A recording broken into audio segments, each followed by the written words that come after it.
নমস্কাৰ সকলোকে স্বাগতম মোৰ ইউটিউব চেনেললৈ।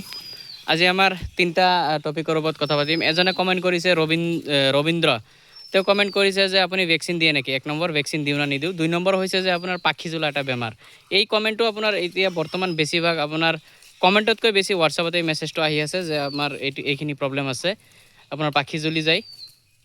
আৰু 3 নম্বৰ হৈছে যে এই প্ৰচণ্ড গৰমত আপুনি কি ব্যৱস্থা ল'ব, কেনেকুৱা ৰাখিব। ঠিক আছে, তো 1 নম্বৰ হৈ যাব যে ৰবীন্দ্ৰ যেটো কমেণ্ট কৰিছে যে আপুনি ভেকচিন দিয়ে নেকি। ভাই মই ভেকচিন নিদিওঁ, কাৰণ মোৰ ভেকচিনৰ জৰুৰত নহয়। ভেকচিন দিলেও আপোনাৰ বেমাৰ লগাৰ চান্সেছ প্ৰায় আপোনাৰ 40-50% থাকি যায়।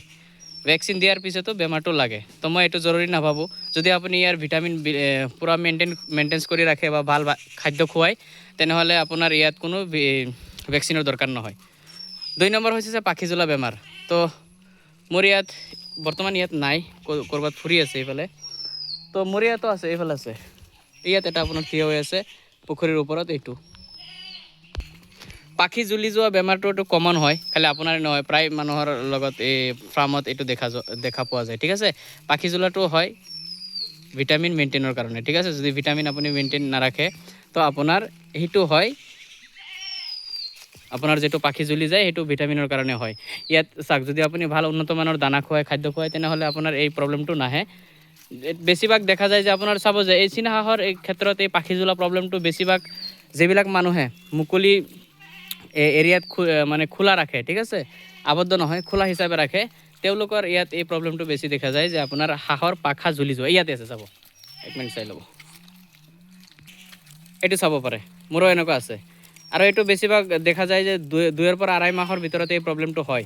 কিন্তু এইটো আপোনাৰ কোনো ভয় পাবলগীয়া একো নাই। যেতিয়া লাহে লাহে যেতিয়া এইটো ডাঙৰ হ'ব, তো আপোনাৰ এই পাখি জ্বলা প্ৰব্লেমটো এনেও খতম হৈ যাব। ঠিক আছে, তো এইটো আপুনি ধ্যান ৰাখিব, যাতে যিমান পাৰে ভাল খাদ্য খুৱাব, তো বেমাৰ আজাৰ নালাগে আৰু এই প্ৰব্লেমটো নাহে। মোৰ ইয়াত ভিটামিনৰ মেইনটেইন কিয় এনেকুৱা হৈছে চাওক, ইয়াত চব একে চাইজৰ নহয়, গোটেইকেইটাৰ চাইজ ডিফাৰেঞ্চ ডাঙৰ সৰু আছে। তো যেতিয়া আমি ইয়াৰ ভিতৰত এই সৰু পোৱালিকেইটা এৰি দিছিলোঁ, দানা আমি একেলগতে দিওঁ, এইটো চাব পাৰে, ইয়াত দানাটো আমি একেলগতে দিওঁ, যাৰ কাৰণে ইহঁতে ইমান বেছি মানে ইহঁতৰ মাজৰ পৰা ভিৰ হয় খোৱাত, তো মানে অলপ ঝামেলা হয় খোৱাত, যাৰ কাৰণে ইহঁতে প্ৰপাৰ খাদ্যটো খাব নোৱাৰিলে, যাৰ কাৰণে এই প্ৰব্লেমটো আহিছে। বহুকেইটাৰ আছিলে, তো গোটেই আৰু যিকেইটা ডাঙৰ হৈ গ'লে এইকেইটা এনেও ঠিক হৈ যায়। লাহে লাহে ডাঙৰ হৈ গ'লে এইটো আপোনাৰ টেনশ্যন নাই। ঠিক আছে, আৰু যেটো কমন সমস্যা বৰ্তমান যাৰ কাৰণে মই ভিডিঅ'টো আজি বনাই আছোঁ, এইটো হৈছে যে আপোনাৰ গৰম, প্ৰচণ্ড গৰম। 2 দিন ধৰি আপোনাৰ এনেকুৱা অৱস্থা গৰমৰ, কৈ লাভ নাই।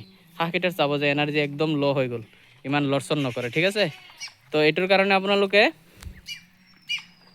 মেইন হৈছে গৰমৰ কাৰণে আপুনি দানা কি দি আছে, কি কৰি আছে, সেইটোতকৈ বেছি গুৰুত্বপূৰ্ণ হ'ব যে আপুনি বৰ্তমান হাঁহৰ যত্নকেইটা ভালকৈ লওক।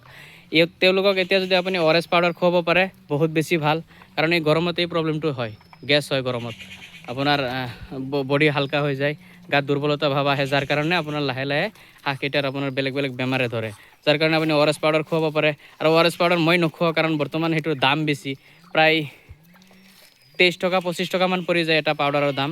তো মই নেমু টেঙাটো খুৱাই থাকোঁ। ঠিক আছে, তো আপোনালোকেও চেষ্টা কৰিব যাতে নেমু টেঙাটো খুৱাই, কমচে কম ডেইলি নোৱাৰিলে কমচে কম 1 দিন পিছে বৰ্তমানতো ডেইলি খুৱাব লাগে, যি ধৰণৰ গৰম। ঠিক আছে, এতিয়া গৰমত মানুহৰে বেমাৰ হৈ আছে, তো এইবিলাকতো নৰ্মেল হয়। ঠিক আছে, তো আপোনালোকে চেষ্টা কৰিব, চেষ্টা নহয়, খুৱাবই লাগিব, নহ'লে উপায় নাই, নহ'লে আপুনি ফচি যাব। যেতিয়া বেমাৰ লাগি যায়, তেতিয়া আৰু মই বাৰে বাৰে ভিডিঅ'ত এটা কথাই কওঁ যে বেমাৰৰ আগত আপুনি যত্ন লওক, বেমাৰ লাগি গ'লে পিছত চিন্তা কৰি লাভ নাই। বহুত মানুহৰ কমেণ্ট মোৰ হোৱাটছআপত বেছিভাগ কমেণ্টতকৈ বেছি হোৱাটছআপত মেছেজ আহে বা ফোন কৰে, কাৰণ মই ডিছক্ৰিপশ্যনত অপেনলি নম্বৰ মই শ্ব' কৰি দিছোঁ।